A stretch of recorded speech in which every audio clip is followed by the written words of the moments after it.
प्रेमचंद। प्रेमचंद का जन्म 31 जुलाई 1880 को बनारस के पास लम्ही नामक गांव में एक किसान परिवार में हुआ था। नाम रखा गया धनपतराय श्रीवास्तव। पिता का नाम मुंशी अजायबलाल और माता का नाम आनंदी देवी था।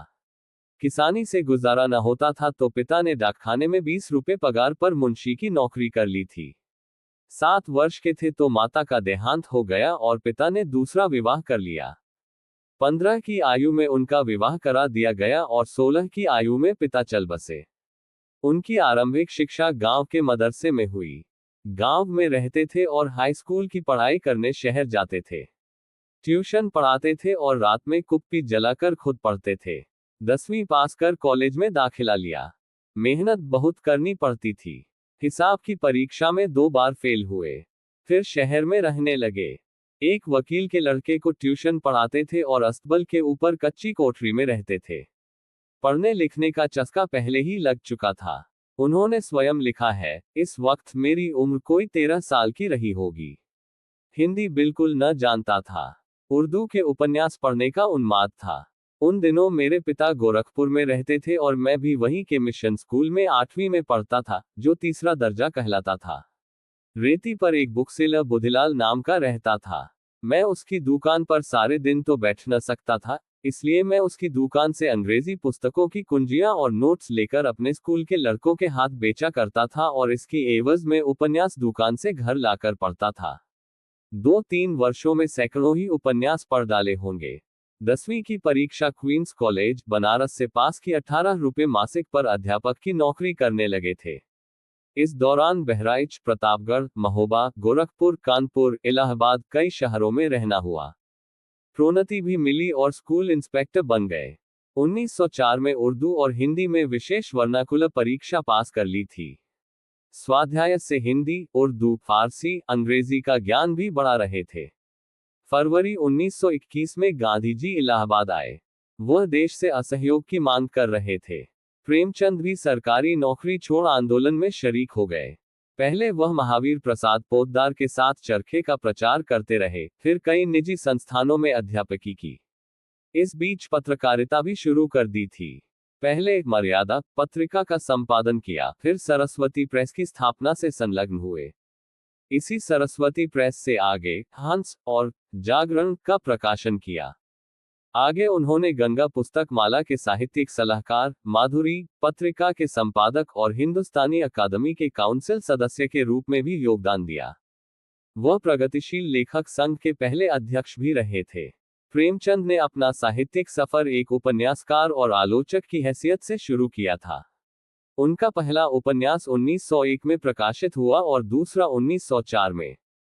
वह तब उर्दू में लिखते थे और उनका नाम था नवाब राय। उन्होंने 1907 से कहानियां लिखना भी शुरू कर दिया था। वे आरंभिक कहानियां उस जमाने की मशहूर पत्रिका जमाना में प्रकाशित हुई। उनका पहला कहानी संग्रह सोजे वतन तब प्रकाशित हुआ जब प्रथम विश्व युद्ध की तैयारियां जोरों पर थी। इस संग्रह को अंग्रेज शासक द्वारा खतरे के रूप में देखा गया और लेखक को इसकी 500 प्रतियों को आग लगा देने के लिए मजबूर किया गया। यहीं से फिर प्रेमचंद ने नवाब राय नाम छोड़कर प्रेमचंद नाम से लिखना शुरू किया। उन्हें ये नाम उर्दू लेखक और संपादक दयानारायण निगम ने दिया था।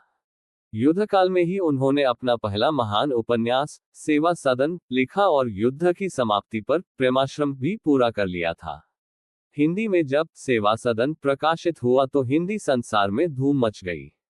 बाजार-ए-हुस्न को इतनी तारीफ उर्दू में नहीं मिली थी। इसी क्रम में प्रेमचंद ने रंगभूमि उपन्यास की रचना पहले हिंदी में की, फिर उसे उर्दू में प्रकाशित करवाया।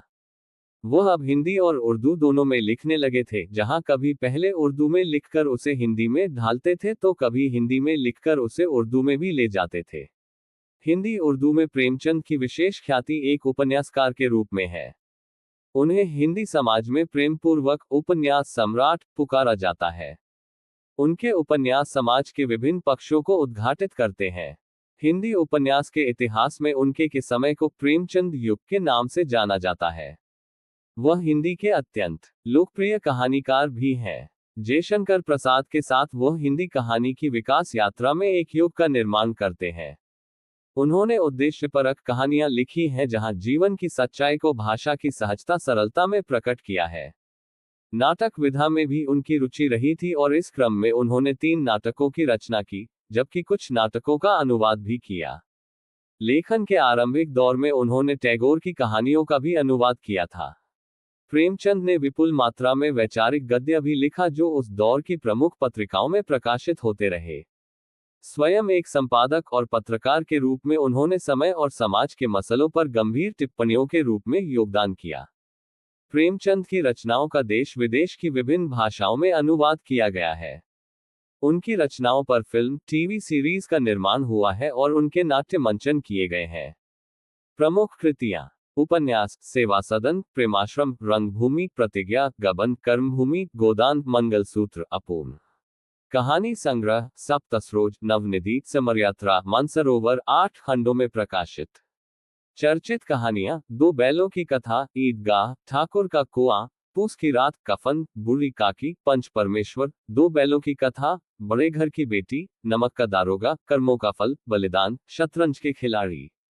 नाटक, संग्राम, करबला, बलिदान। बाल साहित्य, रामकथा, कुत्ते की कहानी, मनमोदक। कथेतर साहित्य, प्रेमचंद, विविध प्रसंग, प्रेमचंद के विचार, 3 खंडों में प्रकाशित साहित्य का उद्देश्य, चिट्ठी पत्री, 2 खंडों में पत्रों का संग्रह। अनुवाद, अहंकार, अनातोल फ्रांस के नोवेल देश का भावानुवाद, आजाद कथा, रतननाथ धर सरशार के फसाना ए आजाद का अनुवाद, चांदी की डिबिया, जॉन गाल्सवर्दी के द सिल्वर बॉक्स का अनुवाद, टॉल्स्टॉय की कहानियां। जीवन चरित्र, दुर्गादास